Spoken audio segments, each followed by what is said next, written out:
పహల్గామ్ ఉగ్రదాడి జమ్మూ కాశ్మీర్ రాష్ట్ర టూరిజంపై తీవ్ర ప్రభావం పడింది. దీనివల్ల కాశ్మీర్ల ఉపాధితో పాటు ఆర్థిక వ్యవస్థ తీవ్రంగా నష్టపోయే ప్రమాదం ఉంది. ఈ దాడి జరగడంతో ఇక్కడికి వచ్చేందుకు టూరిస్టులు భయపడుతున్నారు. ప్రస్తుతం కాశ్మీర్ టూరిజం మోసిపోతుందని చెప్పాలి. ముందస్తుగా హోటల్స్ నుంచి క్యాబ్ల వరకు బుక్ చేసుకున్న వారు భయంతో క్యాన్సిల్ చేసుకుంటున్నారు.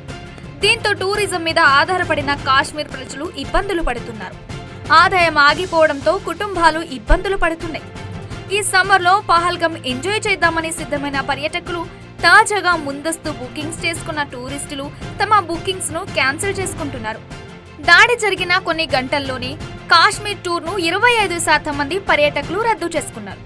అయితే ఆంధ్రప్రదేశ్ రాష్ట్రం నుంచి కూడా జమ్మూ కాశ్మీర్ పర్యటనకు వెళ్లడానికి రెడీ అయిన సుమారు 10,000 మంది తమ బుకింగ్స్ ను రద్దు చేసుకుంటున్నారు. ఈ ఉగ్రదాడిలో తెలుగు వాళ్లు కూడా చనిపోవడంతో ఆందోళన చెందుతున్నారు. ట్రావెల్ టికెట్లు మాత్రమే కాదు, స్థానికంగా హోటళ్లలో వసతి కోసం బుక్ చేసుకున్నవి కూడా క్యాన్సిల్ చేసుకున్నారు. ఇక కాశ్మీర్ కేంద్రపాలిత ప్రాంతంగా మారినప్పటి నుంచి పర్యాటకుల సంఖ్య క్రమంగా పెరుగుతూ వచ్చింది. పహల్గామ్ టెర్రర్ అటాక్ తర్వాత కాశ్మీర్ మొత్తాన్ని బలగాలు జల్లెడ పడుతున్నాయి. ఉగ్రవాద నెట్వర్క్ లో ఉన్న వారి ఆస్తుల్ని ధ్వంసం చేస్తున్నారు. వారితో సంబంధాలు ఉన్న వారు ఎవరూ కనిపించడం లేదు. ఇక ఈ దాడితో సంబంధం ఉన్న కుట్రదారులంతా పారిపోయారు. మరెవరైనా కుట్ర చేయాలనుకున్నా భయపడే పరిస్థితి వచ్చింది. నిజానికి కాశ్మీర్ ముస్లింలు కూడా ఈ ఉగ్రదాడిని ఖండించారు.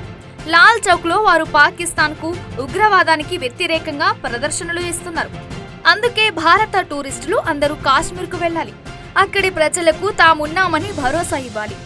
అప్పుడే కాశ్మీర్ ప్రజలు మరింతగా ఉగ్రవాదానికి వ్యతిరేకంగా మారుతారని అక్కడి కాశ్మీరీలు అంటున్నారు.